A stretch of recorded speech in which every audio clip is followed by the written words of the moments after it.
Happy Saturday, everyone. I hope you really take time to enjoy this weekend and do things that make you feel really revived, refreshed. Maybe it's just taking a walk outside, enjoying the sunshine if there's sun, um, or just taking a yoga class, something to reset you for the week and to get you prepped and pumped. So today we're going to talk a little bit more about Chapter 2, digging into the compound effect.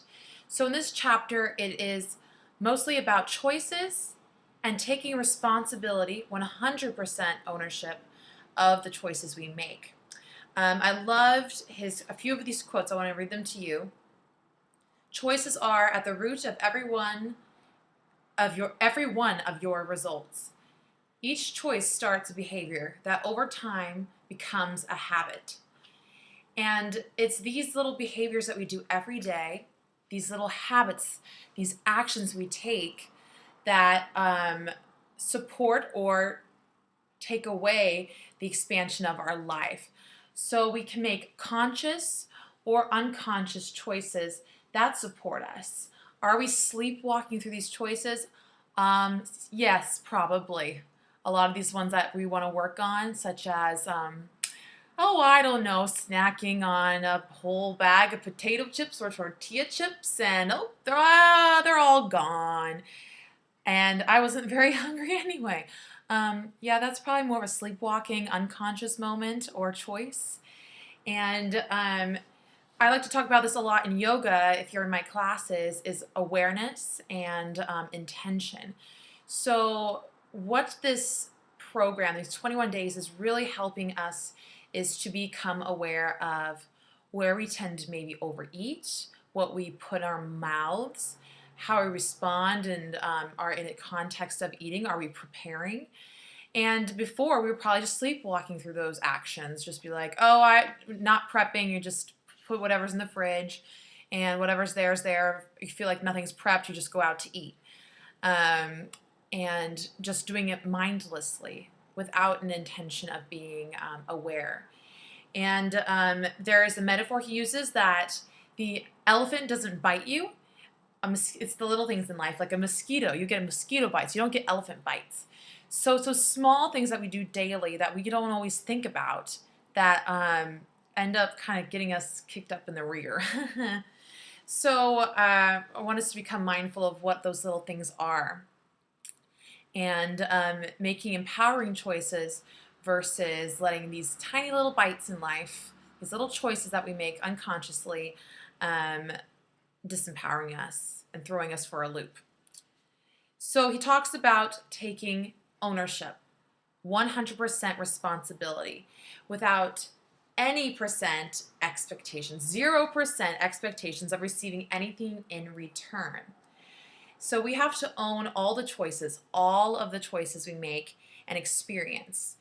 And we choose how we respond to those two actions that are upon us and what we face. I talk about that in yoga as well. Choose to become responsive versus reactive in scenarios, because we have actually all the control in the situation if we choose to take responsibility.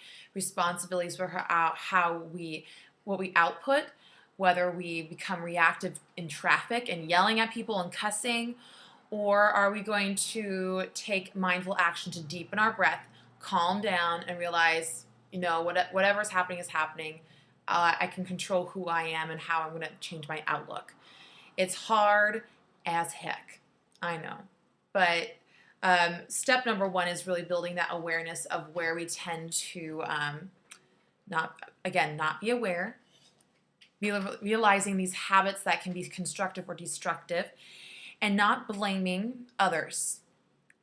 External blaming is not helpful. It doesn't get you anywhere, and it makes you unhappy in the long run. Example, I tend to sometimes blame my boyfriend in situations. I had a hangry battle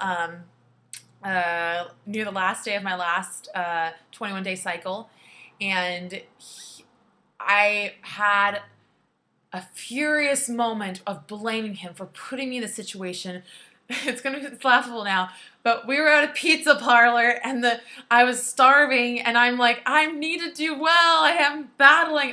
It was a war.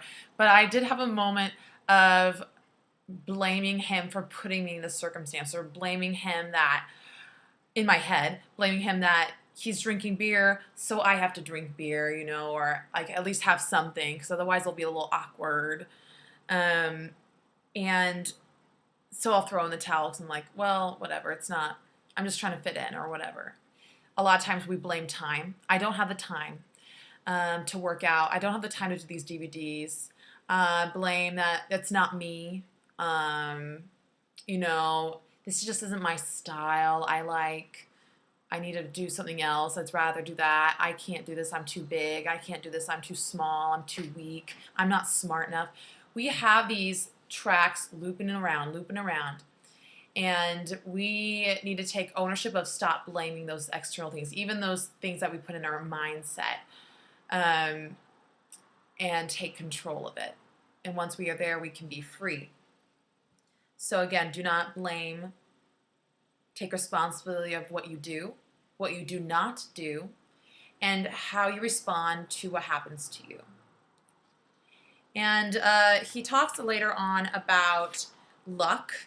And there's a little equation in the book called preparation, personal growth, which includes skills, knowledge, the resources in your relationships in your life, plus attitude, your mindset, your intentions, your beliefs, plus opportunity, what's coming your way, plus action, which is our habits, our behaviors, and that is a separation point to be successful or unsuccessful in your life and in your choices. All those equal luck. So what we have, the choice is to really take ownership of our actions. And this is where the habits play. It's the small little mosquito bites there. So we need to eliminate our excuses and build our steps to success with the changes that we want to lead in our lives towards our goals and what we dream our life to be. Step 1 is building awareness, making those smarter choices. How are we going to do that though? You track. So that's what this group is great for. We are tracking and food journaling together. And so this can be your gateway into learning how to measure and building that awareness. So I want to make sure everyone is tracking successfully for yourself though. Are you keeping track on your iPhone under notepads? Are you getting an app? I personally have a little notebook. I scribble it in there. It's in my purse. I write it down after every meal what I've eaten and what I've drunk, if that counts for the containers. And he wrote, "Magic is in the doing of simple things repeatedly and long enough to ignite the miracle of the compound effect." So these are little small tactics. These are those small steps, simple things that we just have to do every day. It's boring, but it will lead us to success. We will be able to measure what's going on, and it will garner over time. But we have to be realistic in our goals and keep them in sight. And that's kind of what this is. It's like a little stepping stone towards that. And we cannot improve without measuring. Otherwise, we'll have no clue what's even going on and no awareness for where we were or where we want to move forward to. We just get stuck in a plateau. So you cannot make the most of who you are until you are aware and accountable for your actions. It's another quote from the compound effect. You can't make the most of who you are in every component of your being until you are aware, mindful, and take 100% responsibility for your life, your actions, and your behaviors.